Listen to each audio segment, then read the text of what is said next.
All right, quick review of our agenda. Again, just welcome to the HR Collaborative Cafe. We've got a great conversation around how HR can be, what HR needs to know in the workplace for 2025. And so got a little bit of a panel discussion for today. We're going to move into some breakout rooms so that way you can have some conversations with the other guests that have jumped in today, wanting to learn together. We'll report out back kind of some of the themes from those conversations. We'll have a Q&A, and then we'll do a wrap up. All right, so again, if you're new to this, I always like to give you a little heads up for what to expect. All right, so it's my pleasure to introduce the panel. Again, my name is Matt Jemilo, the Director of Talent Placement here at HR Collaborative. Got some great friends of mine here. So I got Julie Burmania.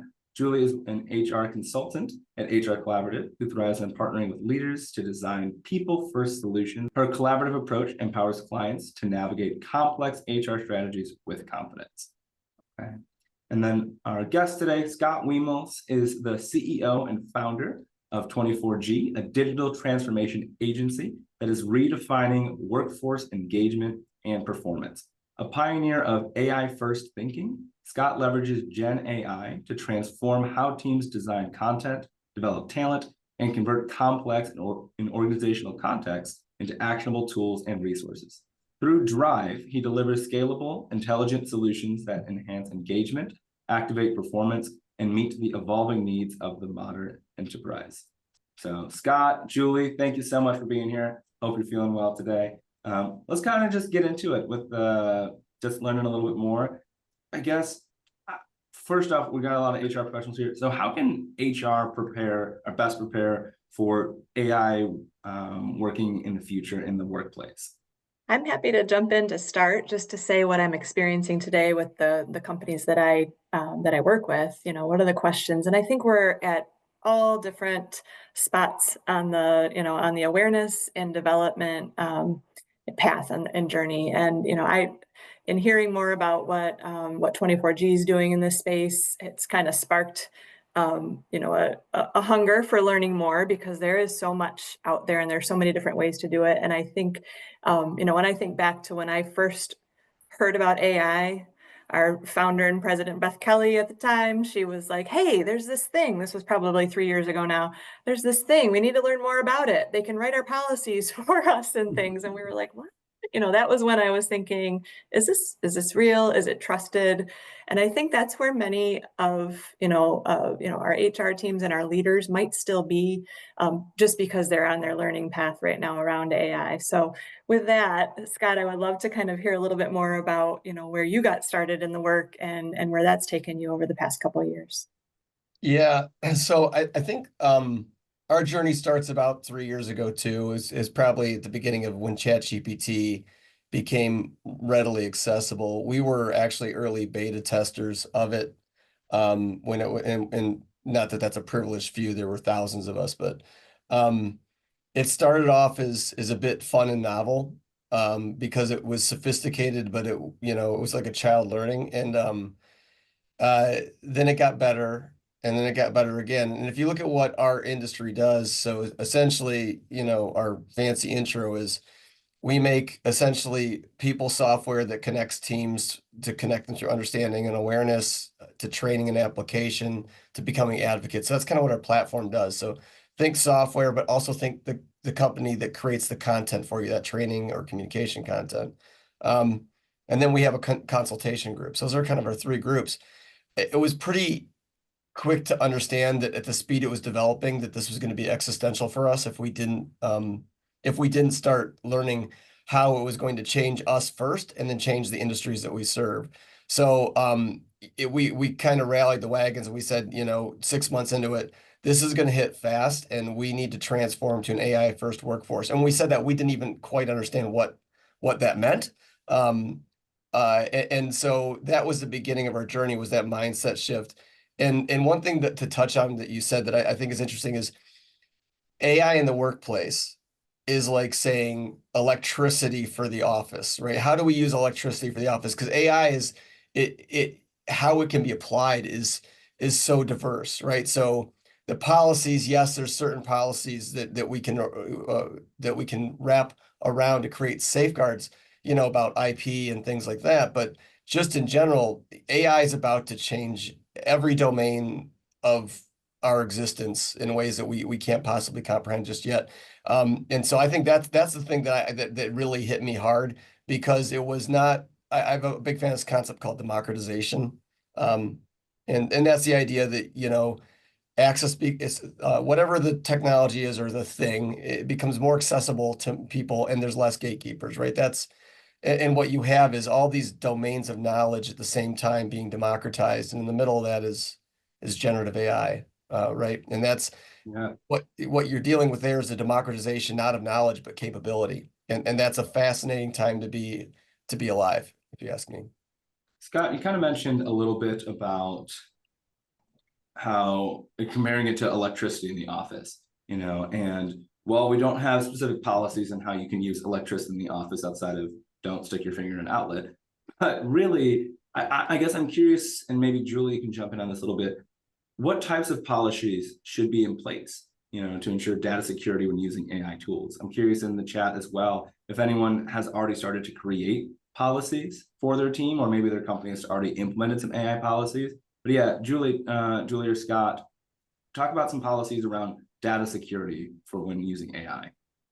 Absolutely. Well, and I know, Scott, you referenced we could defer to AI to develop those policies, but it's capturing, the bias and fairness. How is that creeping into how we're using it? Are we taking the human element and involving it in the right degree so that we can still use our judgment to make sure that we're not, allowing bias to creep its way into a process by which we're using it. Data privacy. I was talking to an attorney friend of mine not too long ago, and we don't touch it. We don't touch it because so much about what we do is private. We can't take the chance that something that we throw out into the, into the Copilot or Chat GPT could make its way back into information that shouldn't be. So redacting everything that you would need to redact out of it to use it effectively could be a challenge. So making sure that there's good protocols and awareness training in place for employees who just kind of go out there and just start throwing things in, and they're really not thinking about the back end of how that could be of risk. So those are just a couple points that come to mind for me. Yeah, and you mentioned a couple good, interesting things there that I think I can touch on. One is, policies, right? So we see it as three spheres, right? You have exploration, and you can use the free tools out there, for your personal work. And we encourage our employees to use that for personal or to explore, but no PI, we have a pretty strong training program that understands, no PII, with the chats. And so we've created basically three spheres. There's the free version that if you want to go try the models versus each other, that's great. Explore. Some of those mavericks are also going to be your change agents. So rather than scolding them, helping them lead others to the water to drink is really important. But with what you're talking about with the policies, we have a few basic policies. One is, if you're doing it and it doesn't cost you anything, obviously you are the product, right? So no private information in there. We have corporate versions of GPT, Claude, Copilot, Grok, where there's a very simple level of if you look up how to do it in the settings, if you do a team account, they don't share your data with the foundational model. They're not training on it. I still wouldn't put PII data into it.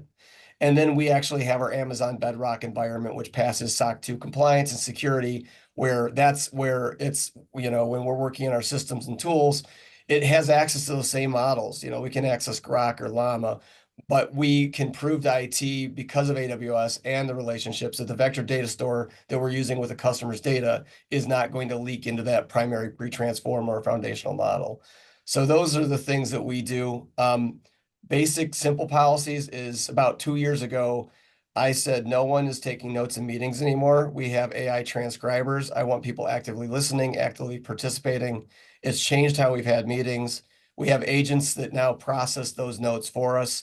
They're just built with a standard GPT that's a member GPT account. So it's a company account.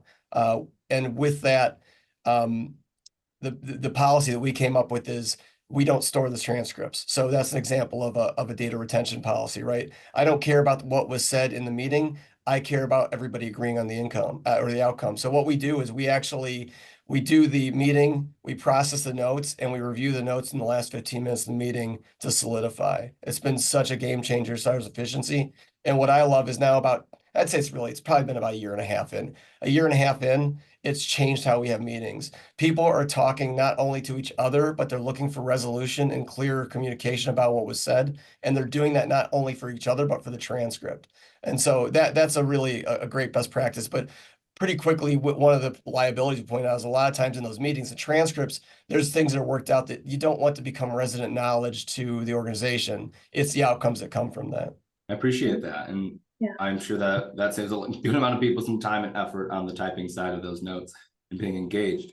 I think, Julie, question for you, as we're talking about HR is here to help support the employees and improve that experience. I'm curious how HR can help to adopt strategies to get the employees to engage with or adopt and be better with AI in the workplace. Has that been a conversation you've had with anyone much recently? It's not happening much in my conversations yet. I hope it becomes more relevant and more commonplace. I'll use an example of, it was probably about a year ago. I was on a call with a client, standard, biweekly check-in, and the AI companion popped up that it was, toward the end of the meeting, that it was recording, and we didn't know really that it had been added to our function in our virtual platform. So it's that upfront communication to start, to make sure that we know what we're doing, how we're doing it, and help the employees understand how to use it. That there's not this like unknown and this fear. So change management, communicating with regard to AI, how does the organization plan to use it? What are the parameters we can work within? Scott, I love your example of, not making it fearful for people, but you're basically giving this playground opportunity to say, this is the world you can work within, and let us know what comes out of it, and then we continue to innovate and build from there. So, I think helping from our perspective and from an HR standpoint is, how can we partner with the right resources within our organizations to say, this is what we are going to do. This is how we're going to help people get comfortable. And oftentimes that starts with the leadership team, just trying to understand what their drawbacks are, what their concerns are, so we can help navigate and educate through that. Yeah, that's a great point, Julie. And I couldn't agree more. Every organization needs to be thinking about how AI is going to impact them and how they're going to handle the change management. And that has to start with the leadership. I have this, when we started our journey, I had this kind of called my lunchbox table speech, like from the 80s, when you stand on the lunch and you get everybody rallied. And I said, there's, within our organization, I said, there's three of you that exist in the future. There's the one that refuses to use AI. And usually, and the reason this comes is because of fear of not having a job, right? Like AI is going to replace me. And I say, there's three of you that exist in the future. There's the one of you that doesn't use AI, and you hide on a rock, and you don't have a job. You've got your tinfoil hat on, and unfortunately, there's probably not a place for you in the future. There's the one of you that loves it because you copy and paste from what AI says to whatever it is. So it's kind of like the office space person takes the paper to the customer, right? Like, and unfortunately, you don't have a job either. And then there's the people that we hire at our company that are already the best at what they do, and they're empowered by finding new ways to use AI to do their job better. And that's a person to look out for, and that's who I want everybody in my organization to be. Yeah, I recently heard somebody share, and it stuck with me, was that in many cases, AI isn't coming to take your job, but someone who is empowered by and leverages AI will come and take that job. And so that's why we want to start getting ourselves connected with it, or at the very least, I know like my fiance, she likes to use it to type in what groceries we have in our fridge and what could she make for dinner because things are going bad. Even simple ways of soft introducing yourself to it, making yourself comfortable in that space. So then when you have to use it for maybe a work project, it's just comfortable. You've held the power tools in your hand, if you will. Okay. One of the things I hear about too is today is the worst that AI will ever be ever again. Okay. Yes, and so Scott, I'd really love to hear, I guess, what is, in a condensed sense, I guess, what does the future look like for AI, and how can we better just be excited for what it's going to look like in the workplace for us? So, I mean, where we are right now is we're just really dipping our toes in the water of where it's going to go. And I love you. I do keynote speaking, and that's one of I start with either the three workers or I've got news for you. This is the worst AI you'll ever use in your life is the AI I use today. And if you look at where it's from today, from where it was, a year ago, and that picture of me, I don't love Muppets, although I do love Muppets, but I'm not into puppetry or anything. I use that as my own benchmark for generative AI, where it took me maybe 2 hours of prompting Dolly, a year ago to get me to make that image. Now I can just take a picture of myself, upload it, and say, make me with a Muppet version of myself, and it would do it, right? So it's my own little playful benchmarking of where it's going. But really, realistically, where we're going is AI is going to not just there's two sides of it. There's the actual technology, right? And where that's going to go, and I don't want to get too cerebral, is the agentic architecture, which means multiple agents working together to drive a result. And that can also be to check each other's work, right? So you might have two models, and this gets into a little bit of your bias, Julie, because the problem with AI and bias, people talk about it a lot, but I don't think they really understand why the AI is biased. It's not just the training data it has, it is predicting outcomes based on patterns, right? So if you're an AI architect at the level of like Claude or Grok or ChatGPT from OpenAI, or Gemini had a notable where they got in trouble for this, is that if you lace into the AI, hey, you need to be more diverse, you're messing with the ability for it to actually do the algorithm that is using the predictable data set that it has. Now, that said, there is not enough diverse voices in AI. I went to MIT to a conference several years ago, and there's a person that was there that has a grant just to go get those diverse worldwide views and provide those to the models at no cost. So it's an issue, but now with this agentic architecture, you can have these agents as they hand off challenge each other for bias as you go, and that's a best practice as well when you do anything. Take what you have from one model, ask the other model to evaluate it, and vice versa, and from there you can see. So that's one of the things that we're seeing there. Realistically, where it's going, and it's something that had hit us hard, is it's not the fact that the models are going to get better. It's going to affect the way that work gets done. The job to be done gets done at your office. It doesn't matter what work it is, honestly, unless, well, I guess there's probably some physical jobs that maybe it won't affect, but realistically, if you're in the information work, which most of us are of some sorts, right? We're knowledge experts, we're providing a service. It will change the workflow. And I'll give you an example of this with my media company. So we do a lot of subject matter expert interviews for either communications or for trainings, right? And so we used to do an SME interview, and I would have a writer, and my writer would do that interview, and a lot of them are highly technical. And then from there, they'd spend a week going back and forth, outline to come up with it, and then they write their video script or their web course.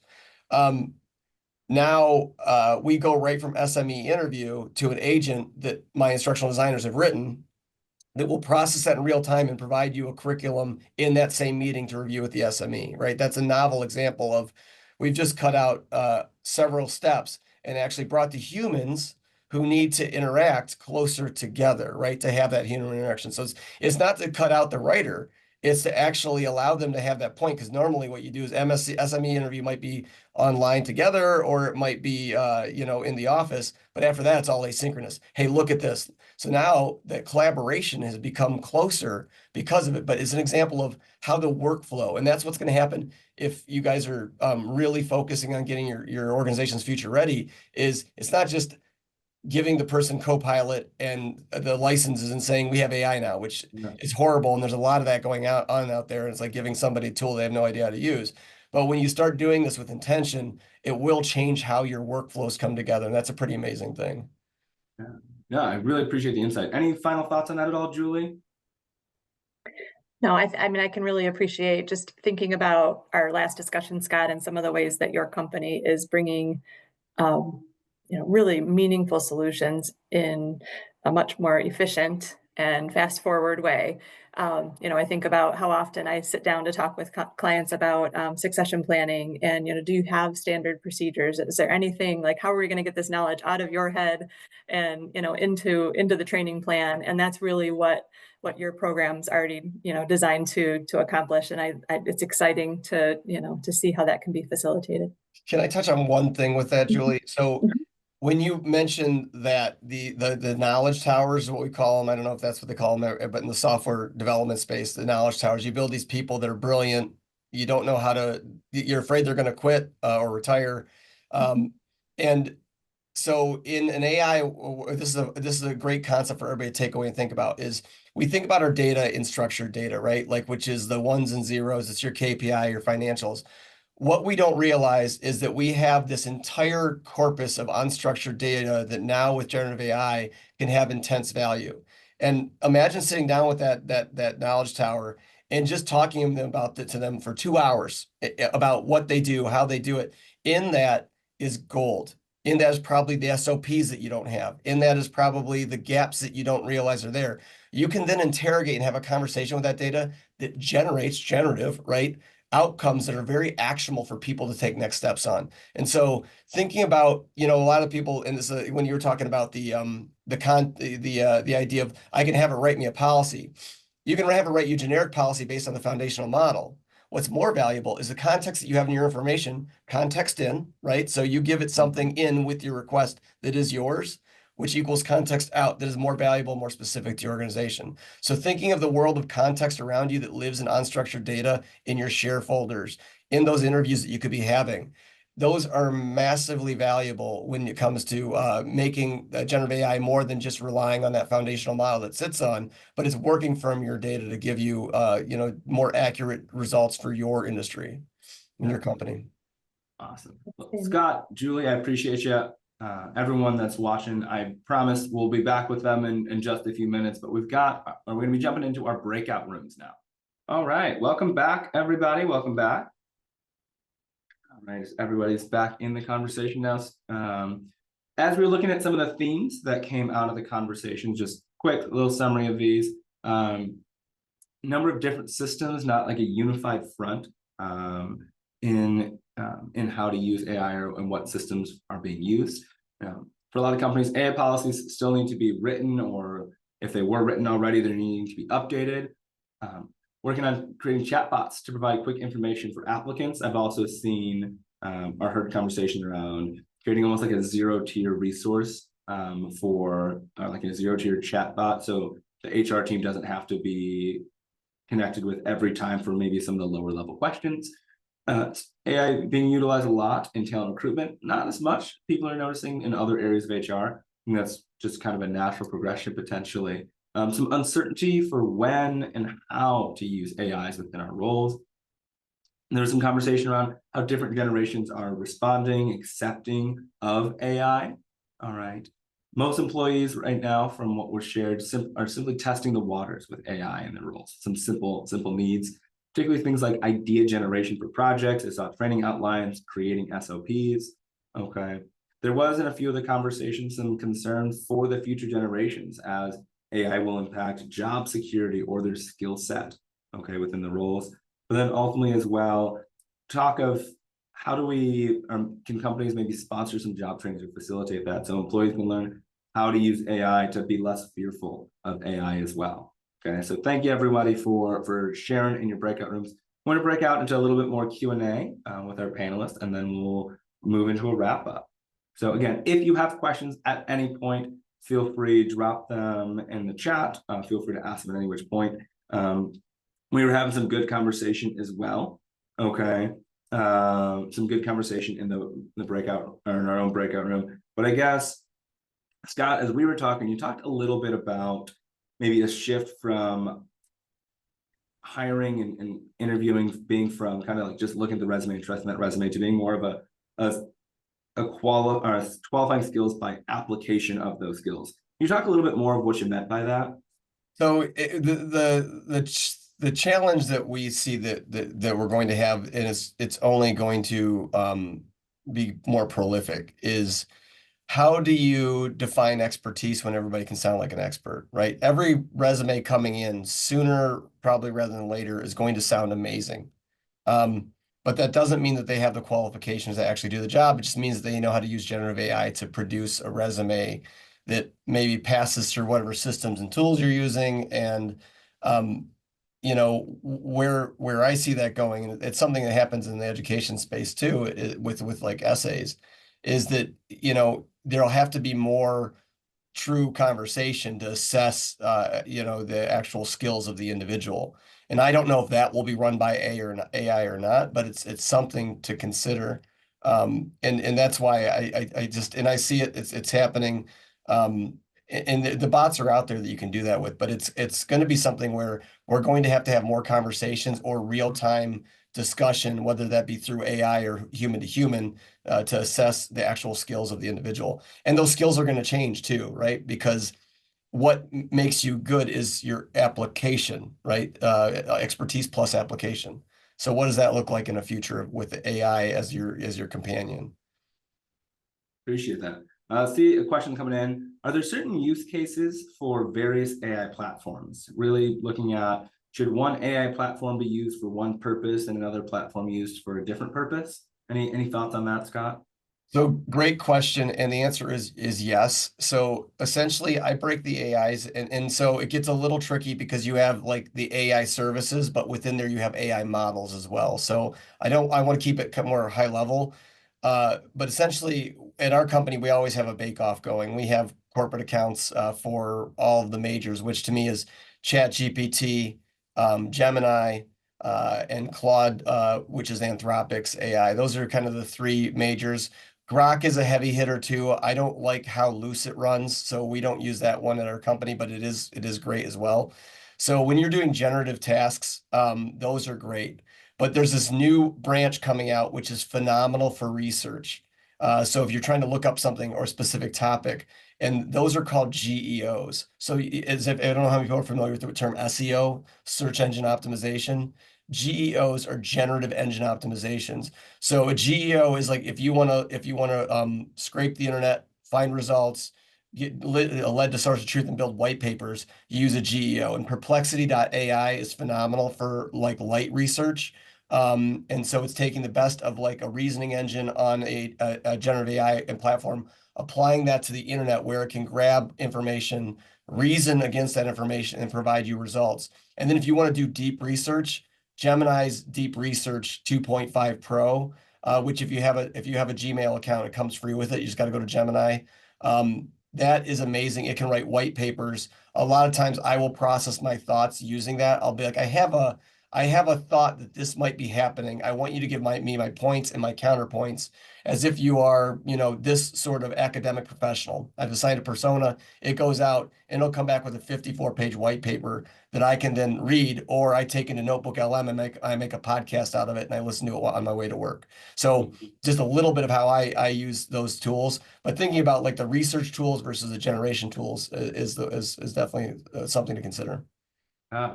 Looking back at some of the breakout themes that we had, Julie, I'm kind of curious your thoughts as far as teams as companies are deciding, hey, let's create a training. Okay, what are some things to be mindful of as they're developing trainings for how to best use AI? And I'm not necessarily asking for you to talk to the AI component of it, but just from a compliance or a training standpoint, what are some things to be mindful of as this is a newer technology for a lot of people? Right. Yeah. From my experience, I think where we'd start is where we would normally start, of identifying what are we trying to achieve, right? What's the purpose for the training? What are the desired outcomes? And with that, what are the specifics of the organization, that, the landscape, the industry, the types of employees, and then use that to work to create an outline of what, of what that training plan could look like. And then, as with anything, you can dig in deeper to each component, understanding what are the parameters of the time frame we're trying to do it within. So just bringing all of the typical intake that we would do in a training design, and looking at ways to create an outline of how we build that out. So I say that, but then I'm going to defer to Scott because Scott is already doing this stuff on a regular basis, or his company is. So I'd love to hear, like, really, what does that look like from a process standpoint now? Yeah, so we do AI transformation both internally and we've done it for our customers as well. And it starts with that, interview at the top level of like really hearing what people want. And you boil the ocean down there into what are the primary objectives. And the number one thing is just general education that AI is not a chatbot. It starts there, right? And so then some basics on security, which is if it's free, it's not free, you are the product that they're selling, right? That's the number one. So we start our education there with the basics. Then we explain the simplest ways of prompt engineering and the concepts of context, because that's how you get better results. And then from there we enter into the company policy of like no customer data, best practices. If you want to share something that might have customer data, how do you obfuscate that data, even in like a closed model, if you're concerned about it. So we have best practices there as well. But just getting that general education down, and it starts with, and even with our developers, we had a very difficult time with this because it's very easy to make AI look dumb if you wanted to, right? So a lot of folks will be like, well, I'm the expert. I'm going to throw it in and show you how dumb this is. And we ran through that for about a quarter before I realized it wasn't their resistance, it was their lack of education and their fear, right? And if we could educate to get it to perform for them, where they saw that it took some of the bricklaying tasks out of their day-to-day job and they were able to think more conceptually. And since then we were able to, and it's funny because you'd think that the programmers would be one of the first to take to it. They were the last. And it really came down to the education component. Thank you. Appreciate that. We've got a few more minutes for questions if people have them, so feel free to drop them down. But looking at some questions from the pre-survey we sent out, some people were curious to know a little bit more about how AI can help to enhance employee engagement and satisfaction. Okay, I know for myself, I've used it very simply as far as like helping to remember birthdays and send out some messages in that respect. But I'm just curious, Scott, if maybe you've seen any more or any other companies leveraging it in some unique ways, or Julie, if you get any feedback there too. Yeah, we spoke a little bit about this earlier, and I feel like I'm kind of coming at all of these concepts from, kind of that infancy stage, whereas Scott can tell you kind of this is where we're seeing it in action to the greatest capacity of the AI right now, which I love that we kind of can see realistically. Depending on where a company is, there are ways to take that phase one approach, right? You don't have to have it all figured out.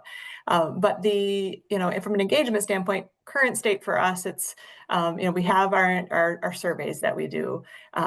We do different pulse check kind of things.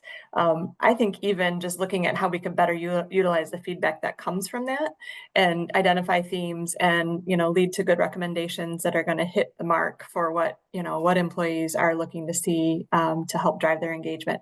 I think beyond that, it goes into more of the intelligence that we're not taking advantage of right now, things that are going on in feedback, in one-on-one meetings, things that are going on in team discussions that, to Scott's point earlier, are just kind of falling by the wayside because we're not capturing that in a meaningful way in order to to take action on it. So Scott, from your perspective. So one thing is, we're a big component of what we do with workforce enablement is in that training and employee engagement space. And one of the challenges, particularly as you get into the more the medium-sized organizations, is you have this overlap where HR is expected to also be training, which is also blending into the fact that you're now responsible for maybe culture as well for some reason. And by the way, it's one person, right? So, and you have an executive that you can barely milk one newsletter a year out of them, right? So if you look at it, the biggest challenges that organizations have is that most of us are in a continued phase of change management.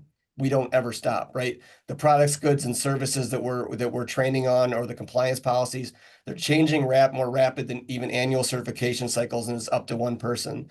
So one of the things that we help do when we started with ourselves is you build a corpus of information that can be used by AI to generate new content, right? So that could be all of your training information, your SOPs, your brand voice.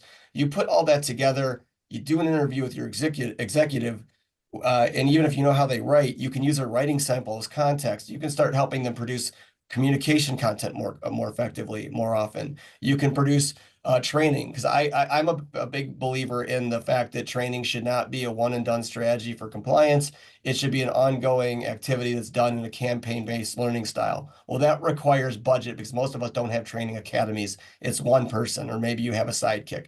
And now with generative AI, if you collect that contextual data in the right way and you execute, you can now produce training modules, monthly. You can now produce the training materials, or like I said, notebook.lm, it's a Google product, also free if you have a Gmail account.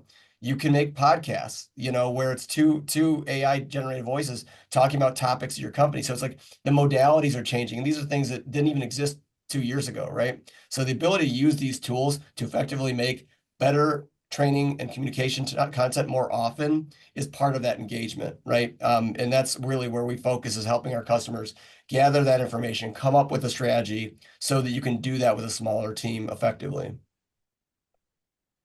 Thank you. I saw someone in the chat ask about what meeting note platforms people were using. I see Fathom was used. Also, Sarah DeWitt, thanks for sharing some great insight into Claude, ChatGPT, and Copilot. But again, any other meeting note platforms you've been using, Scott?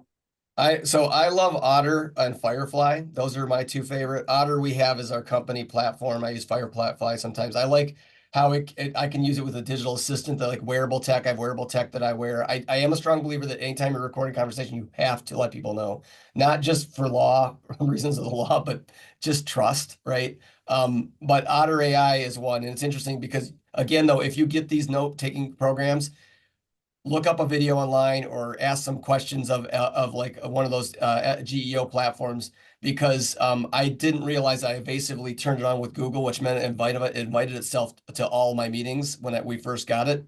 And two things happened. One, I was late to a meeting and my customer was having a chat in the chat bot with it, thinking it was me. And that was embarrassing for him and I. And the other, I was in purchasing negotiations with a German manufacturer, and I didn't really realize it was running. I thought it was just like the subtitles going, but it was actually my Otter running. And they said, we're going to speak in German for a minute because it's just easier for us. Would that be okay? And I said, sure. And so they did. And then I'm reading, and all of a sudden Otter started translating what they said back into English. And they said, we like their product, but their pricing is chaotic and silly.